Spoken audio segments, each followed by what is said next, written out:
Hello and welcome to the Minutes to Win It podcast. I'm Big Italy 42. He is Jason Gilbo at JGilbo11. Talking about some players due to injuries, rotations, whatever it may be, getting a bump or decrease in minutes or usage, things like that. So we're going to go position by position and tell you, the guys that we're looking at here. Point guard, still no indication on what's going on with Jeff Teague yet. If he sits again, obviously Dennis Schroeder gets a nice bump.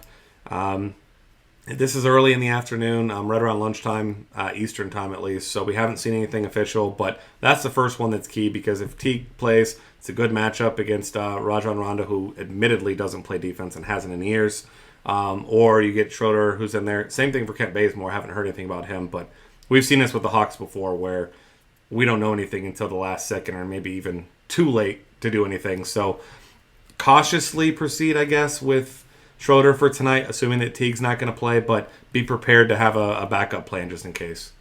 Yeah, and unfortunately that game's at 8, just looking ahead. We're probably not going to get news until 7:57 would be my guess on what the Atlanta squad's going to do. Schroeder's probably one of the few value point guards. We're probably not looking at many. We want to pay up at point guard tonight anyway, so I think, it's safe to say, we can't avoid the situation, but it's an easy one to just plug in other guys. Yeah, and Darren Collison optimistically coming back tonight, so Rondo takes a little bit of a hit. Obviously, Rondo's been on fire, but he's also been forced to play, 45, even 48 minutes a couple times. So if Collison sits again, Rondo becomes, a great, not so much a value play anymore, but a good play, especially on FanDuel at 7,600 compared to 87 on DraftKings. So that's a nice spot for him. Elsewhere at the point guard position, you got Drew Holiday is out for tonight, of course, as the back-to-back. This one, if Anthony Davis, who's listed as doubtful, but you've also seen questionable. I don't think anybody really knows, but I don't think many people expect him to play tonight either. Ish Smith gets a bump here.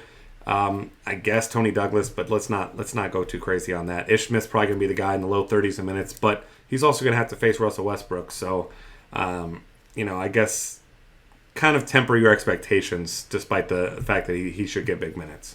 Yeah, especially with Ish Smith and his price going up about 1,000 over the last week. 5,500 on DraftKings there's still guys in that area like Jared Jack, and if you want to pay just a little bit more, Kemba Walker's up there, Moutier. So I just think, Ish Smith is probably just off my radar tonight because the matchup's not great, even though he's getting the minutes. I'm just passing on him. Yeah, it's going to be tough. Really, that's the only big changes and things as far as point guards go. Kevin Durant is officially doubtful for today. We all know better. He's not going to play tonight. Russell Westbrook, of course, assuming this game stays close, which if Anthony Davis doesn't play, it may not. But then again, Russell Westbrook. He could put up a triple-double in the first half and just go ahead and call it a night. So he's still one of the most obvious plays tonight, but I just don't know if you have to play him tonight. It's going to depend a lot on the injury news with Davis. Yeah, I'm with you there. We know he can put up 55-plus fantasy points in 28, 25 minutes. It's possible for him, especially tonight against New Orleans. Yep. If Davis does play, I think Westbrook becomes a much better play just because we know that game should stay closer. But I think if you're looking around, I think there's a lot of guys that we like, in that lower range as well, like Damian Lillard, who we know he's going to play 35 minutes. He's going to go 45 fantasy points. So I think for a couple thousand less, you got to like him if Davis sits out. Yeah, and Kyle Lowry as well. Utah, great defensive team, but not a good defensive team against point guards. So don't be scared off by the at Utah tag there. That's the place to target people with. Obviously, Lowry going to take a little bit away from him attacking the rim with Rudy Gobert down there, but I think he's still a nice tournament play, though. Shooting guard here. The stories here, really, Victor Oladipo expected to play. Haven't seen these officially cleared as far as concussion protocol goes, but should play, which takes a little bit away from Evan Fournier. I think Fournier is still a fine play at his current price tag, more so on FanDuel than DraftKings. But Kent Bazemore, the other one we kind of mentioned, no news yet on his status. And then Rodney Stuckey is out, which means to me, and I think to you, most obvious play, especially at a fairly weak position on tonight's slate, is got to be Monte Ellis. Yeah, especially at that mid-range price there, 6,000. Got a great floor tonight against Philly. I mean, you're probably looking at 30, 35 fantasy points minimum. Games should stay close because Indy hasn't been that great this season as well, and Philly's been been pretty competitive in games, so you got to like that. You get that soft matchup, and they're, keeping teams playing 35 minutes, so that's pretty nice there. Yeah, and some other nice plays at shooting guard. Jimmy Butler, obviously, with Derrick Rose out. Derrick Rose is trying to find a way to injure every part of his body as many times as he possibly can, apparently. So he and Anthony Davis now on the all-brittle team, just always getting injured. And this one, I mean, Jimmy Butler, as we know, with Derrick Rose out, Derrick Rose hasn't been great this season, but he's still a usage guy. So Butler, not a must-play, but one of the better plays at a position that, I mean, really, if you're not paying up for Butler, I mean, you've got Bledsoe and Harden up there, I think. Of course, good plays. Eric Gordon is going to be a nice play, though, as well, if Anthony Davis doesn't play. Yeah, I'm with you there. And, looking at Butler, I mean, the minutes aren't going to go up since we're talking about minutes just because he already plays almost max anyway. But the usage rate, I mean, you mentioned it. Derrick Rose is still getting a decent usage, so that should shift over to guys like Butler and Gasol as well. Yeah. And one more guy I should have mentioned at point guard, actually. Ricky Rubio is questionable. That doesn't mean a lot to me. I mean, Zach LaVine has played really well recently. I don't like his price tag or the fact that he's still not playing huge minutes. But, I mean, some people might throw him in a tournament. Zach LaVine's just a guy. I like to play players that are good at basketball, and I'm not a Zach LaVine fan personally. Yeah, no, I'm with you there. And kind of one more guy if we're wrapping up guards here. Jeremy Lamb consistently has been seeing, around 25 minutes there. He's crept into high 20s, 32 there. Just been consistently getting it done for value at shooting guard. 24, 27, 29 DraftKings points the last 3 games. So nice matchup against Brooklyn as well if you want a cheap value guy. Yeah, that's a really good call. And, I mean, he's really been protecting the ball, too. In his last 5 games, 4 total turnovers. So definitely got to like that play. And last night, I mean, he was game-time decision. Ended up playing 23 minutes and being productive. So yeah, definitely like that. Small forward, we already mentioned kind of Kevin Durant. Obviously, Paul George gets a nice little bump as well, but not that he really needed it. I mean, if you're just paying for a really high floor, Paul George might be the guy you go with. Kind of getting up there a little bit pricey considering you kind of need upside at over 9K for him, but I still think he's a fine play. Obviously, Wilson Chandler still being out. Danilo Gallinari still going to be a usage guy, but he's going to see some Kawhi Leonard tonight, so certainly not expecting the 50 fantasy points he put up last night against New Orleans defense. So, yeah. A couple other guys that will be interesting here, though, depending on the status of Terrence Jones, who we'll get to in a minute, who now all of a sudden has his hand wrapped for whatever reason. He got in a fight, cut himself making dinner. I don't know what he did. But slapped a jukebox. Yeah, hit a jukebox, punched a fire extinguisher, whatever, Amari Stoudemire style. No real news on that yet. I'm guessing it's embarrassing news, or we would just already know. But if he doesn't play, Trevor Ariza, Marcus Thornton, both going to get some bumps. More so for Thornton because his minutes have been inconsistent. Ariza's going to get his minutes aside from a blowout anyway. And while he hasn't been great, it seems like the times where we're not sure if Ariza is going to play or how big his role is going to be, that's when he has his big games. So if you're paying for a floor with him, really not much upside, but $5,900 on FanDuel makes him a fine cash game play though. Yeah, I'm with you there. And if we're looking at a revenge game, Jay Crowder heading back to Dallas. Well, not heading to Dallas, but faces Dallas tonight. Not that I expect much out of him, but I know he does flash his upside at times. Great steals guy. I mean, he's been averaging 3 per game. I don't know if he leads the league anymore, but I know he's up there. Yeah, that's a good call. I mean, he's a guy who's been cheap who we talk about how we like the guys in cash games that aren't necessarily scoring dependent, and he's certainly one of those guys that, I mean, doesn't really need to do anything as far as on the offensive end to get his salary. It's all kind of just bonus on top. So, I'm a big fan of his there as well. Moving over to power forward now. Already mentioned Anthony Davis. Depending on who you ask, game time decision, questionable, doubtful, soft, whatever you want to call him for tonight. But even if he plays, I'm not playing. It'll just change things for me for like Eric Gordon, Russell Westbrook, guys like that.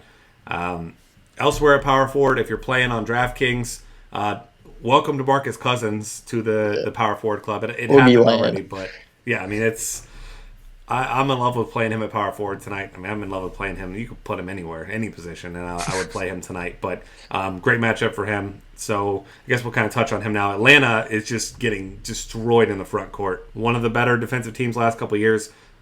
Not only are they undersized and in a big way against DeMarcus Cousins, but they can't rebound. They can't defend. They're turning the ball over too much. I mean, DeMarcus Cousins has ridiculously high upside tonight, and Horford and Millsap now are pretty much just defenders in name alone. I mean, it's a rough situation. I mean, it's been proven that that's the spot where you want to target them. I mean, Anthony Davis, one big game he had this season was against them. I mean, you can't say enough about how good of a spot this is for Cousins. Yeah, I think Cousins, I mean, we know Westbrook and him being a top play, but I mean, 2,000 less, basically. You can get Cousins in similar upside and then go balance elsewhere. I think that's kind of be where my game plan is tonight for building lineups. And against Atlanta, who doesn't rebound, who are undersized, who can't defend big guys, I mean, this is just an obvious play. Yeah, and I mean, everyone wants to talk about the usage rate for Russell Westbrook, but actually DeMarcus Cousins has 2% higher usage rate this season to Russell Westbrook. And that's with everyone on the court. I mean, Darren Collison, yes, but he's not a big usage guy. But, with Rudy Gay really, I guess, struggling relative to what we expect out of him.